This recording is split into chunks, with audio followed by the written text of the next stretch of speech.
जय हिंद। मैं हूं अजय झा। आप सबका बहुत बहुत स्वागत है लाइव टाइम्स पर।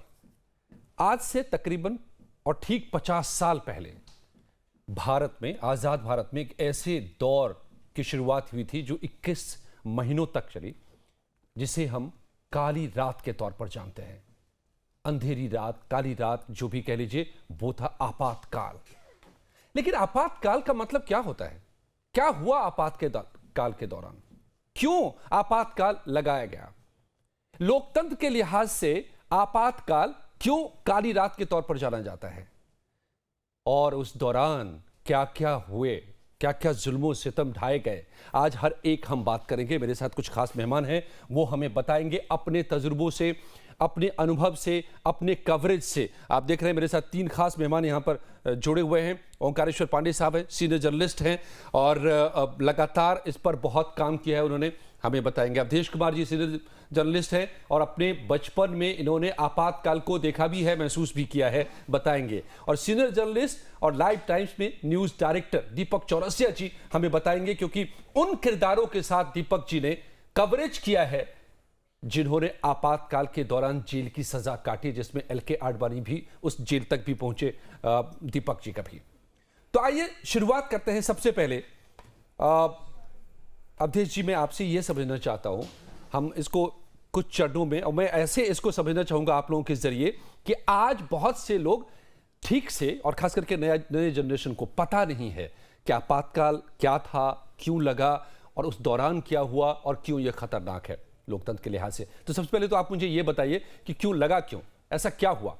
नहीं, देखिए, अगर देश की बात कर रहे हैं तो हमारे यहाँ तो बहुत सारे लोगों को हमारे जो अंग्रेजों के विरुद्ध स्वतंत्रता का आंदोलन था उसके बारे में भी सच्चाई पता नहीं है, और वो भाव लगभग आज तिरोहित हो गया है जी। लेकिन 1973-74 तक चूंकि 25-26 साल ही हुए थे, तो लोगों के अंदर वो आज़ादी का भाव था, और स्वतंत्रता में संघर्ष करने वाले लोग उस समय जीवित थे, वो भावनाएं, वो सपने जीवित थी।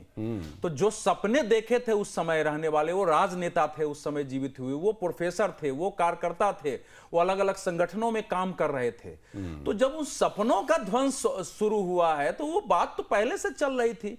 तो आपातकाल क्यों लागू हुआ है, इसका कोई मतलब तार्किक कारण नहीं दिया जा सकता। अशांति, आंतरिक अशांति को वजह बताया गया। नहीं, वो तो आंतरिक अशांति नहीं थी। जब जयप्रकाश जी ने 25 जून को रामलीला मैदान से जब कहा कि इस देश की पुलिस की और सेना को भी, सुरक्षा बलों को इंदिरा गांधी सरकार के आदेश नहीं मानना चाहिए, क्योंकि चूंकि न्यायालय ने आदेश दे दिया है, इनको प्रधानमंत्री रहने का अधिकार नहीं है, संसद जा नहीं सकते हैं, सब असहयोग करो।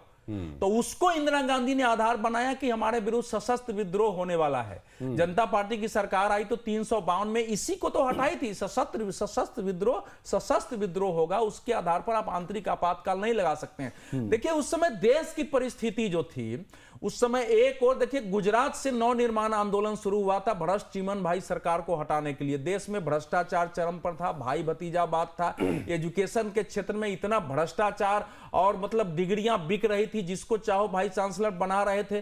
तो छोटे छोटे आंदोलन देश भर में हो रहे थे, असंतोष था चारों ओर। गुजरात में वो आंदोलन शुरू हुआ, और दूसरी ओर इलाहाबाद हाई कोर्ट में एक लड़ाई चल रही थी। राजनारायण जी चुनाव हार गए थे, उन्होंने एक याचिका डाली थी कि इंदिरा गांधी ने और धांधली करके चुनाव जीता है। तो संजोग से वो आंदोलन वहां चला। उसी बीच 12 जून को एक फैसला आया था, और उसमें इंदिरा जी को इलाहाबाद हाई कोर्ट, इलाहाबाद जगमोहन लाल सिन्हा ने फैसला दिया कि इस चुनाव को निरस्त किया जाता है, निर्वाचन को। और उसमें था इंदिरा गांधी 6 साल तक चुनाव नहीं लड़ सकती हैं, संसद भी नहीं जा सकती हैं। यही वो ट्रिगर था, ये ट्रिगर था। लेकिन आंदोलन पहले से चल रहे थे, देश की इकोनॉमिक सिचुएशन तो अब इसमें सब चल रहा था जी। ओंकारेश्वर जी, मैं आपसे होते हुए फिर दीपक जी के पास आऊंगा, क्योंकि दीपक जी सीधे उस अनुभव को हमसे साझा करेंगे जो उन्होंने उन लोगों के साथ हासिल किए हैं जो इसके हिस्से किरदार थे। लेकिन ये जो इतने आंदोलन अचानक से पैदा हुए देश में, वो क्यों हुए? हालात वो क्या थे? कहते हैं कि उस दौर में महंगाई बहुत ज्यादा चरम पर पहुंच गई थी, 20% से ज्यादा मुद्रास्फीति का दर था, गरीबी बेहद हो गई थी, बेरोजगारी चरम पर थी। वो क्या हालात पैदा हुए थे? सबसे पहली बात तो हम ये समझना चाहते हैं कि आज आपातकाल को हम याद क्यों कर रहे हैं। क्या वो कोई अच्छा दिन था जिसको याद कर रहे हैं? अगर बुरे दिन के रूप में याद कर रहे हैं तो आज़ादी के समय, जिस समय हमारा स्वतंत्रता आंदोलन हुआ जिसमें करोड़ों लोग मारे गए, उन दिनों को याद करना चाहिए। इस देश को आज़ादी कैसे मिली उसको याद करना चाहिए। और अगर लोकतंत्र के लिए आपातकाल को याद कर रहे हैं तो आज के लोकतंत्र से उसकी तुलना करनी चाहिए। अगर इकोनॉमी से उसकी तुलना करना चाहते हैं तो पिछले 10 साल की इकोनॉमी और इस 10 साल की इकोनॉमी से तुलना कर लेनी चाहिए। आज हम देखते हैं कि दुनिया भर में जहां ईरान और इजराइल लड़ाई कर रहे हैं, जहां अमेरिका ये हमें ट्रैवल एडवाइजरी जारी कर रहा है कि भारत में बहुत रेप होते हैं, और हमारे लोगों को वहां बार बार कहा जा रहा है कि हमने सीज फायर करा दिया ऑपरेशन सिंदूर के बाद, जो देश के महत्वपूर्ण मुद्दों को छोड़ के जब मीडिया इसकी चर्चा करता है तो लगता है कि ये जो है मिसगाइडेड है। ये इस तरह से आज के माहौल के, आज के देश की जरूरतों के अनुकूल नहीं है जिस पर हम चर्चा कर रहे हैं। और आपातकाल के दौरान जो कुछ भी हुआ हम उसकी निंदा करते हैं। इसीलिए तो अच्छे दिनों की बात हुई थी। अच्छे दिन कहां आए? अगर अच्छे दिन आते तो उस समय आपातकाल के दौरान जितने राजनेता पकड़े गए थे, गिरफ्तार हुए थे, आज भी देखेंगे हेमंत सोरेन, अरविंद केजरीवाल, मनीष सिसोदिया, संजय राउत, कितने लोगों को गिरफ्तार किया गया, ईडी की कार्रवाइयां कितने लोगों पर हुई। मीडिया पर उस समय घोषित सेंसरशिप था, अभी भी आपातकाल मीडिया पर घोषित सेंसरशिप था उस समय। मैं आपको किस्सा बताता हूं। इंडियन एक्सप्रेस हो या बड़े अखबार हो, वहां सेंसर अधिकारी आके बैठा करते थे और मीडिया के जो एडिटर से बड़े मौज लेते थे, क्योंकि वो 8 बजे कहते थे खबरें दिखा दो और संपादक कहता था कि बैठिए महाराज 2 बजे रात तक खबर आएगी।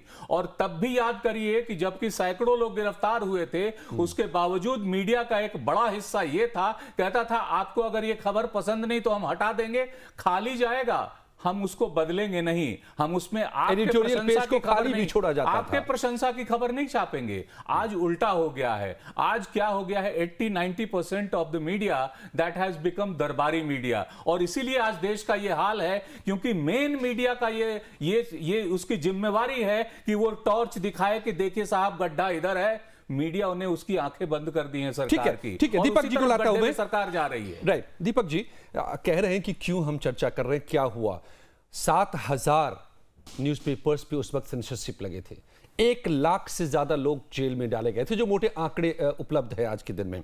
हजारों लोगों की नसबंदी कर दी गई थी। क्या कुछ नहीं हुआ आपातकाल में? क्या उससे सबक लेने की जरूरत नहीं है हमें? देखिए, मेरा ये मानना है कि अच्छा हुआ उसको भी याद करना चाहिए, बुरा हुआ उसके बारे में भी सोचना चाहिए, ताकि उस बुराई की पुनरावृत्ति ना हो सके।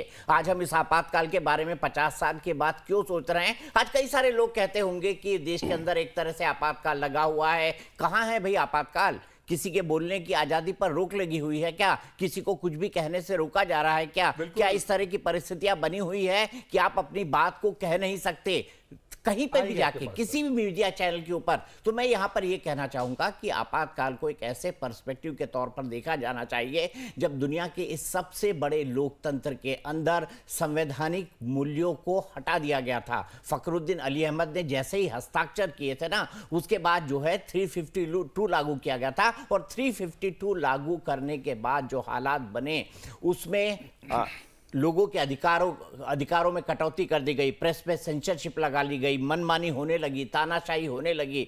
एक रैली रखी संजय गांधी ने। मैं बता दूं आपको, मैं बताऊंगा कि इमरजेंसी के हीरो कौन थे, इमरजेंसी के विलेन कौन थे। एक रैली रखी थी संजय गांधी ने रामलीला मैदान के अंदर, और उस रैली का प्रसारण इंद्र कुमार गुजराल ने दूरदर्शन पर करने से मना कर दिया। और उसके बाद इंद्र कुमार गुजराल को हटाकर वीसी शुक्ला को बना दिया गया एंड बी मिनिस्टर, ताकि संजय गांधी की लिखी पढ़ी बातों को टेलीविजन पर चलाया जा सके। तो पीआईबी के अंदर बाकायदा लोग बैठे होते थे जो अखबारों और न्यूज एजेंसी की खबरों को चेक करते थे, और उसके बाद उसको डाला जाता था कि आज की तारीख में परिस्थितियां हैं। मैं जानना चाहता हूं, media, social media, main stream media, of stream media, जितने भी तरह के हमारे पास मीडिया हैं, उसमें बहुत ज़्यादा आज़ादी है। आप कुछ भी कह सकते हैं, आप कुछ भी लिख सकते हैं। तो आज की परिस्थितियों को तब की परिस्थितियों से कंपेयर नहीं किया जाता। जिनको जेल में डाला गया है उन्होंने मेरे ख्याल से भ्रष्टाचार किया है, इसलिए उनको जेल के अंदर डाला गया। और दूसरी बात मैं यहां पर कह देना चाहता हूं कि जो लोग मीसा के अंदर, maintenance of essential security act के अंदर गिरफ्तार हुए थे, उनको भ्रष्टाचार की चीजों से कंपेयर नहीं किया जा सकता, क्योंकि वो एक आंदोलन कर रहे थे और ये उनका डेमोक्रेटिक राइट था कि वो अपनी चुनी हुई सरकार के खिलाफ एक आंदोलन करे। इंदिरा गांधी को हटाया गया उनके पद से, इंदिरा गांधी के बारे में उनका इलेक्शन सेट असाइड किया, वो एक ट्रिगर पॉइंट था। और सिद्धार्थ शंकर रे ने इंदिरा गांधी को कहा था कि आप 352 का इस्तेमाल करते हुए इमरजेंसी लगा सकते हैं, इसी के बाद ये इमरजेंसी लगी थी। मेरे ख्याल से आज की परिस्थितियां कंप्लीटली डिफरेंट है, दोनों को पैरेलली कंपेयर नहीं किया जाना चाहिए। ठीक है, ओंकारेश्वर जी आपके पास आऊंगा, लेकिन बीच में मैं अवधेश जी को एक बार आना चाहूंगा। अवधेश जी, आप उस दौर में क्या उम्र थी आपकी? कुछ यादें आपकी होंगी और आपने कवर तो किया ही है पूरी जिंदगी इसको।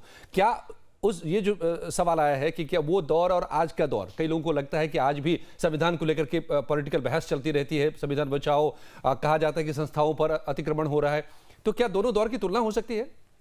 नहीं, मैं हतप्रभ हूं जिस प्रकार की बात की गई है। हमारे देश में इस प्रकार की भाषा उस समय तो नहीं बोल सकते थे, और जिसकी बात ये कर रहे हैं ना, ये बहुत ये सवाल आप नहीं उठा सकते थे। जो सेंसरशिप अधिकारी की बात अभी की है इन्होंने ना, वो बहुत बाद के दौर आया है। अच्छा, वो बाद में चूंकि ढीला होने लगी थी चीजें ना, जब आप कड़ाई करेंगे 3 महीने 4 महीने 6 महीने रह सकते हैं, लेकिन जब वो लंबा चल जाता है, 21 महीने होगा, तो 7 महीने 8 महीने बाद वो थोड़ी सिचुएशन आई थी कि हाँ अधिकारी बैठे होते थे, फिर अरे भाई जो छापना है छाप दो, ये भी कहीं कहीं हुआ है।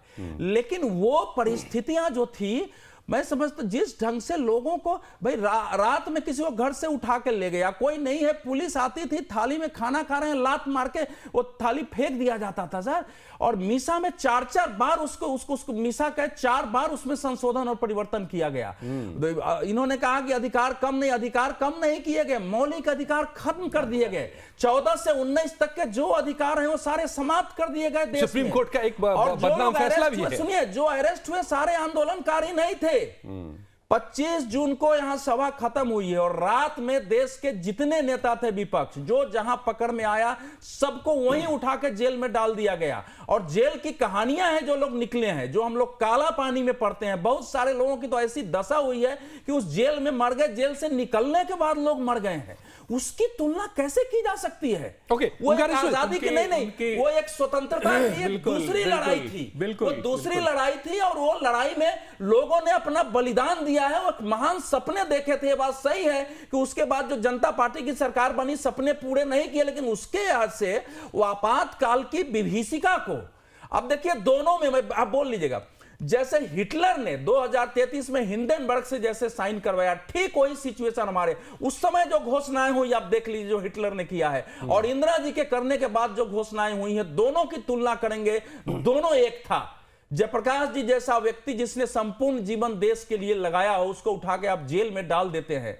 और आप सुनिए, साधारण घटना है, मोरारजी भाई देसाई, अटल बिहारी वाजपेयी, मधु दंडवते, मैंने जितने लोग हो सकते थे देश में, लाल कृष्ण आडवाणी, तो थोड़े मैंने कह रहा हूं कि जितने सामान्य कार्यकर्ता जिस पर होता कि यह विरोध कर सकता था, उस सब को उठा के जेल में डाले गए। उसके परिवार के साथ ऐसी हालत हो गई कि गांव शहर में उसकी कोई मदद करने वाला नहीं मिलता। जहां से ओंकारेश्वर जी आते थे, उस शहर में बड़े आंदोलन हुए हैं, वहां से लोग मारे गए हैं उसी जगह से। और आज भी कुछ लोग उस वहां के जीवित हैं कि कैसे उन्होंने संघर्ष किया हो। एक महान, मतलब देश की दूसरी आजादी प्राप्ति का वो संघर्ष था। ठीक है, सुनिए, ईश्वर वैसे भयावह दिन और वैसा काला दौर दुनिया में नहीं दिखा है। आज के लोग उसको झेल नहीं सकते हैं।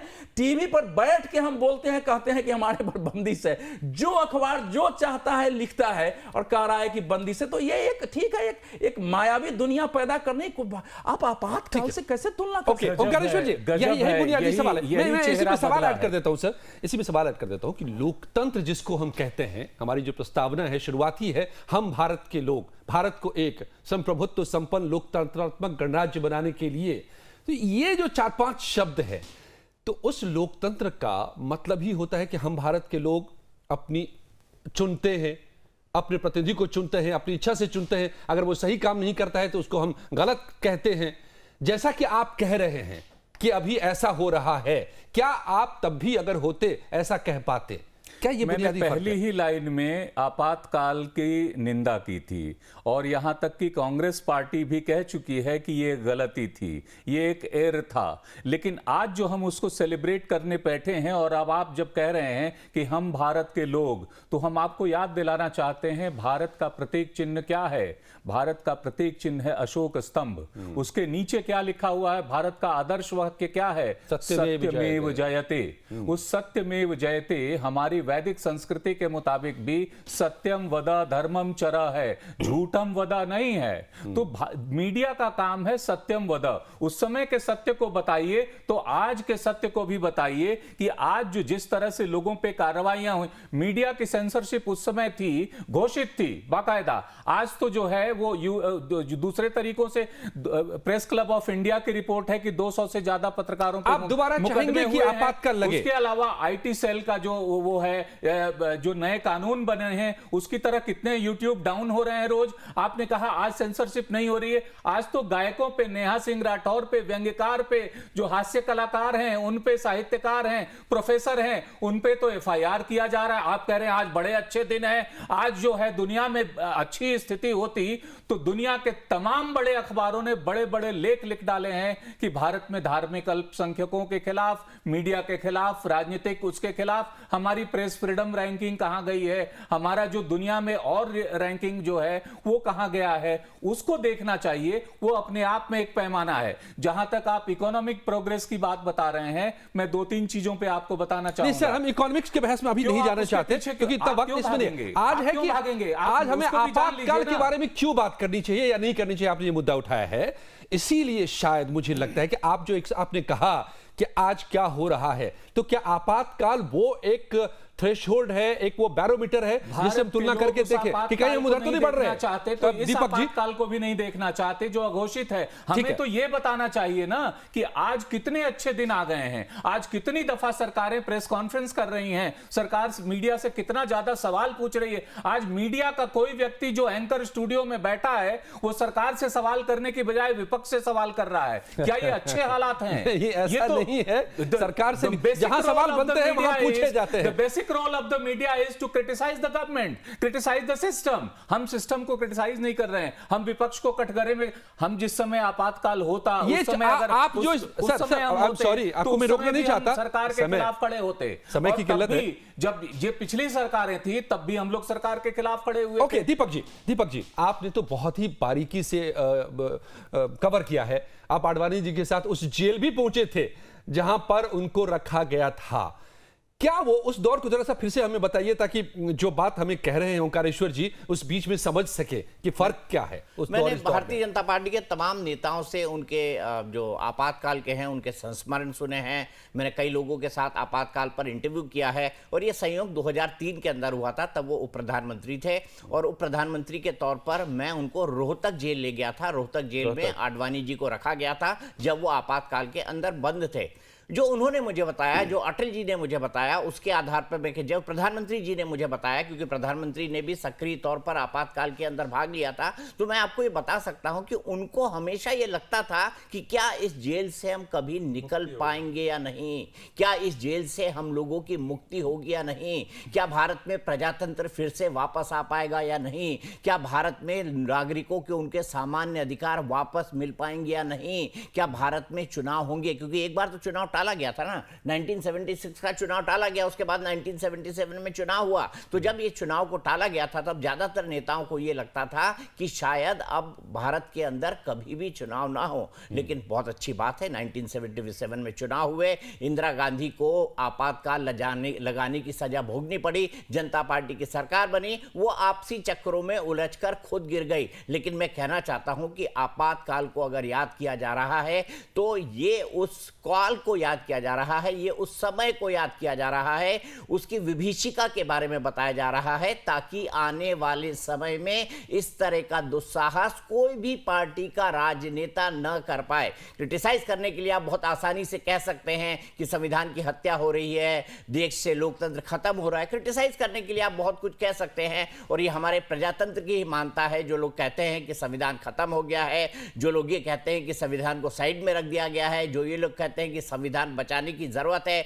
जो ये लोग कहते हैं कि अघोषित आपातकाल लगा हुआ है, उनके ही क्रिटिसिज्म को तमाम टेलीविजन चैनल और तमाम अखबार प्रमुखता के साथ दिखाते हैं। और शायद इसलिए हम बात कर रहे हैं कि आपातकाल जी ना आए वैसा जहां हम ये ना कर पाए। बात वो नहीं है। देखिए मैं आप अवधेश जी को लेते हुए मैं आपके पास आऊंगा। देखिए जो बात का तारतम्य टूट जाएगा, जो बात कह रहे हैं, दरअसल क्या होता है, कोई भी सरकार आती है तो वो जनता के भले के लिए कुछ अनप्रेसिडेंटेड करना चाहती है, और जब उसको खतरा लगता है तो वो नहीं, जब उसको खतरा लगता है, जब खतरा लगता है तो अनप्रेसिडेंटेड कदम उठाने लग जाती है, जो आपातकाल जैसी बातें कर रहे हैं। मेरा ये कहना है कि ऐसे, मैं इस बात पे आपके साथ एग्री हूं कि किसी भी सरकार को इस तरह कदम नहीं उठाना चाहिए, लेकिन जब हम इस आपातकाल को याद करते हैं तो हमें यह कहना चाहिए कि उससे ये इतना बेहतर हो गया है, ये इतना फ्रीडम हो गया है, आईटी कानून हमारे इतने लचीले हो गए हैं, सबको लिखने पढ़ने बोलने की आजादी है। आप उस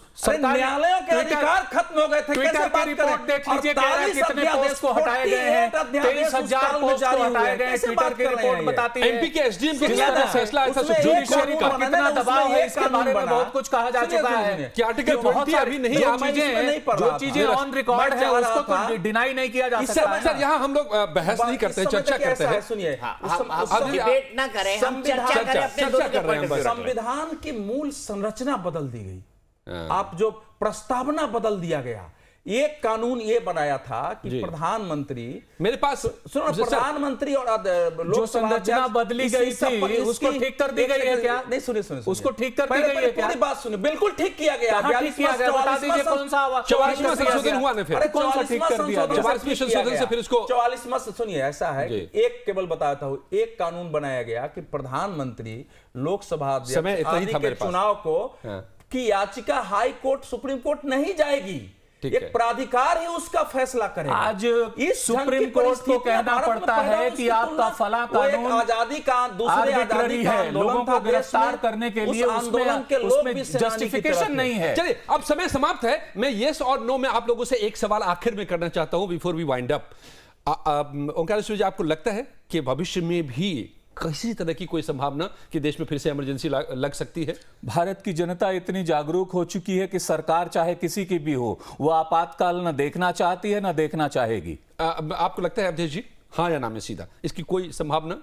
नहीं, मैं किसी संभावना को टालता ना हूं। देश की परिस्थितियां, इसलिए लोगों की स्मृतियों में ये ताजा रखने की आवश्यकता है। ये ताजा इसीलिए याद दिला रहे हैं कि इनके मन में कहीं ना कहीं है ये परिस्थिति दोबारा पैदा होगी, जस्टिफिकेशन हो जाएगा। उस समय के ये वैसा ही जस्टिफिकेशन है कि पीओके लाओ, दीपक जी, तुम नहीं लाए, हम नहीं लाए तो कहेंगे पीओके की जरूरत ही नहीं है। दीपक, समय नहीं है, उस विषय पर मैं जाऊंगा। आपको लगता है कि ये पॉसिबिलिटी है, और सबक क्या है एक अगर कहें तो इससे, आपातकाल से? सबक ये है कि किसी भी हालत में इस महान लोकतंत्र के लोगों के अधिकारों में किसी भी तरह की कोई कटौती ना हो। ये सबसे बड़ा सदस्य है, जिसका जो रोल है कार्यपालिका, विधायिका और न्यायपालिका, वो अपने रोल के हिसाब से अपना अपना काम करते रहें। सभी की सीमाएं और बाउंड्रीज निर्धारित की गई हैं। जहां तक आपका सवाल है कि क्या आपातकाल फिर कभी लग सकता है, मुझे इस बात की संभावना नहीं दिखाई देती, क्योंकि हमारा लोकतंत्र अब मैच्योर हो चुका है, हमारा लोकतंत्र अब सरपट दौड़ चुका है, और हम मेरे ख्याल से प्रगति के नए आयाम पा रहे हैं, और मैं इसे भारत के 140 करोड़ लोगों की कामयाबी मानता हूं। और इसी के साथ जरूरी है कि हम सड़क से लेके संसद तक झूठ बोलना छोड़ दें, सत्य बोले। हमारे देश का जो आदर्श वाक्य है, सत्य में हो जाए। इसीलिए समझे हम सभी एक दो आदमी को नहीं हो कि संविधान और लोकतंत्र का क्या मतलब होता है, और आपातकाल अगर आया कभी तो क्यों आया और क्यों नहीं आना चाहिए। आप सबका बहुत बहुत धन्यवाद। आप सब जुड़े रहिए लाइव टाइम्स के साथ। धन्यवाद।